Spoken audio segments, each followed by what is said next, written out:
1 महीने हो चुके हैं, अभी तक भी किसी को ये पता नहीं है कि वो जो 4 आतंकवादी थे जिनने पहलगाम में 26 लोगों को निहत्थे 26 लोगों को मार गिराया, वो अभी तक पकड़े क्यों नहीं गए? 1 मंथ हो चुके हैं।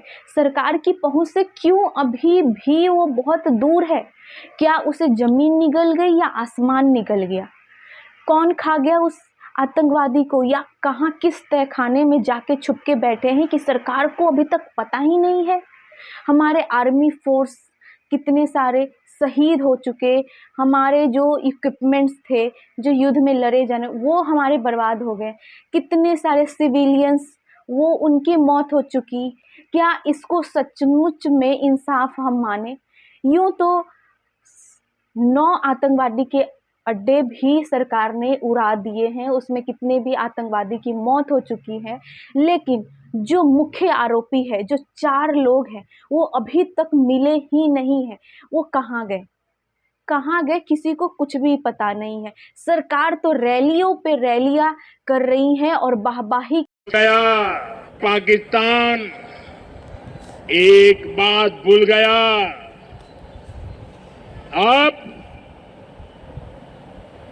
मां भारती का सेवक मोदी यहां सीना तान कर खड़ा है।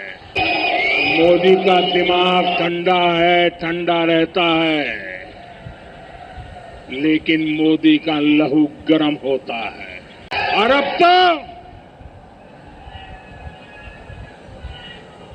मोदी की नसों में लहू नहीं, गरम सिंदूर बह रहा है। मोदी बीकानेर जाते हैं और बीकानेर में बोलते हैं मोदी की रगों में खून नहीं सिंदूर बहता है। तो कोई पूछे उनसे, जो सिंदूर मिटाने का जो जिम्मेदार है वो 4 आतंकवादी अभी तक है कहाँ, और वो पकड़े क्यों नहीं गए हैं? वो आतंकवादी अभी तक है कहाँ? ये क्वेश्चन परिणीति शिंदे भी पूछ रही है कि सरकार को हुआ क्या है, कार्रवाई कर रही है। मैं मोदी जी को पूछना चाहती हूँ कि क्या हमारी सरकार आतंकियों को गिरफ्तार करने में असफल हुई है? अमेरिका के राष्ट्रपति डोनाल्ड ट्रंप ने सऊदी अरेबिया में स्टेटमेंट दी कि मैंने ट्रेड थ्रेट, व्यापारिक दबाव डालकर इंडिया और पाकिस्तान के बीच सीज फायर करवाया। मैं मोदी जी को पूछना चाहती हूँ, क्या भारत सरकार को इस सीज फायर अनाउंसमेंट के बारे में एडवांस नोटिस थी कि क्या ट्रंप इस तरह का ट्वीट करके, ट्रंप एक थर्ड पार्टी, अमेरिका एक थर्ड पार्टी ने सीज फायर की अनाउंसमेंट जब की, तब क्या भारत को इसके बारे में पता था? आज सुबह ट्रंप ने और एक घोषणा की कि सीज फायर उसके वजह से, उनके वजह से हुई है। जब ट्रंप ने ये स्टेटमेंट की थी तब तक we had an upper edge, हम जंग ऑलमोस्ट जीत रहे थे। लेकिन ट्रंप की घोषणा के बाद हमारे देश को बहुत कमजोर हमारे देश की सरकार ने दिखाया। हमको कोई थर्ड पार्टी इन्वॉल्वमेंट की जरूरत नहीं थी, हमें कोई थर्ड पार्टी देश की इंस्ट्रक्शन की जरूरत नहीं थी कि अब सीज फायर होनी चाहिए। हम सक्षम हैं, हम कर सकते थे जो इंदिरा गांधी जी ने तब कर दिखाया था। एक हार्ड लाइन और निक्सन को लिख के पाकिस्तान को दूसरे दिन सरेंडर करवाया था। लेकिन जब ट्रंप ने ये स्टेटमेंट दी तो क्या इंडियन गवर्नमेंट, क्या मोदी सरकार, वॉज इट कॉट अनअवेयर? और क्या इस स्टेटमेंट के वजह से हमारे आर्म्ड फोर्सेस जिन्होंने इतनी अच्छी कारकिर्दी की थी ऑपरेशन सिंदूर में, क्या वो डीमोरलाइज हुए और उनके साथ पूरे देश की जनता इस स्टेटमेंट के वजह से डीमोरलाइज हुई? और इसके लिए कौन जिम्मेदार है? मोदी सरकार ने तुरंत इसके बारे में प्रतिक्रिया देनी चाहिए थी, जो सरकार ने नहीं दी। मोदी सरकार इस अपमानजनक दावे पर चुप आज तक क्यों है? क्या यही वह कीमत है जो भारत को अंतर्राष्ट्रीय दबाव के आगे झुकने के बदले चुकाने पड़ रही है?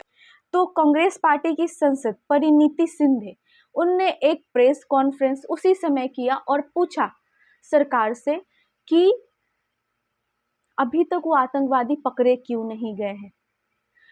डोनाल्ड ट्रंप ने हमारे देश पे ये आरोप लगा दिया कि अरे ये तो 1000 साल से पाकिस्तान और हिंदुस्तान का लड़ाई चलता आ रहा है।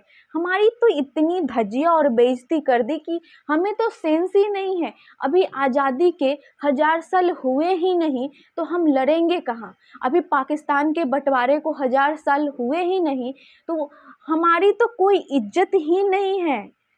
लगता है हमें तो पूरी दुनिया में भारत की कोई इज्जत ही नहीं है। डोनाल्ड ट्रंप तो ऐसे ही बोल देते हैं कि 1000 साल हो गए इनको लड़ते हुए, ये अपना देख लेंगे, अपना मामला इनका है।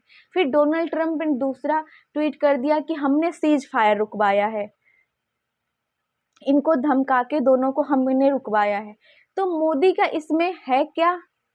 कुछ भी सहयोग है ही नहीं। फिर मोदी बोल क्यों नहीं रहे हैं? जहाँ पे जेलेंस्की, एक छोटा सा यूक्रेन देश, जेलेंस्की जो है यूक्रेन देश के जो भी प्राइम मिनिस्टर हैं, वो उनने भी अपनी बात रखी डोनाल्ड ट्रंप के सामने। अफ्रीका के जो अब साउथ अफ्रीका के जो राष्ट्रपति हैं सिरिल रामाफोसा, उनने तो ये कह दिया मैं आपको सऊदी अरब की तरह गिफ्ट में प्लेन नहीं दे सकता। उनने भी जवाब दे दिया, उनने भी कुछ डोनाल्ड ट्रंप के सामने अपनी बात रखी। लेकिन हमारे जो प्राइम मिनिस्टर है वो तो बोलते हैं my dear friend Donald Trump. तो माय डियर फ्रेंड के सामने आप कुछ बोलते ही नहीं है, जो आपकी जो बेइज्जती कर देते हैं कि ये तो 1000 सालों से लड़ रहे हैं, इनको तो सेंस ही नहीं है, समझ ही नहीं है।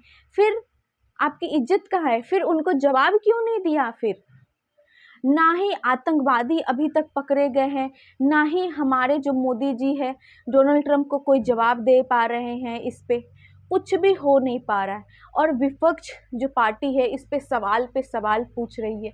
अरे हमारे राष्ट्रपति से तो अच्छे हैं साउथ अफ्रीका के प्रधानमंत्री, जो कम से कम डोनाल्ड ट्रंप को जवाब तो दिया, डट के खड़े रहे। उनकी बेइज्जती डोनाल्ड ट्रंप कर रहे थे बट वो डट के अपनी बात पे खड़े रहे। तो मैं पूछना चाहती हूँ इस देश के सारे नागरिकों से, क्या ये सही हो रहा है? अगर 4 आतंकवादी अभी तक पकड़े नहीं गए हैं तो कब पकड़े जाएंगे? क्या रैलियों पे रैलियाँ होती रहेंगी और इसी के आधार पे बिहार का भी वोट अभी मंत्री का उसी मुद्दे पे होने वाला है कि हमने आतंकवादी के 9 अड्डे उड़ा दिए तो हमको वोट दे दो क्योंकि हम सबसे अच्छे प्राइम मिनिस्टर है? क्या इस पे बिहार का भविष्य टिका हुआ है, या बिहार के डेवलपमेंट पे, या बिहार में जो सिचुएशन है, जो अभी एजुकेशन सेक्टर जितने घोटाले होते आ रहे हैं, कोई इंफ्रास्ट्रक्चर नहीं है, कोई भी कंपनीज नहीं है बिहार की, क्या इसको मुद्दा बना के हम वोट करेंगे, या क्या इस वॉर को हम मुद्दा बना के वोट करेंगे?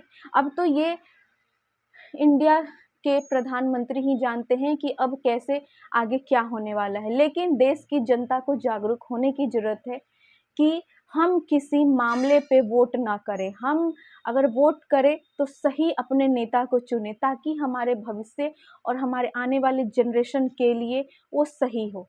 इस वीडियो में इतना ही, मिलते हैं अगले वीडियो में। नमस्ते।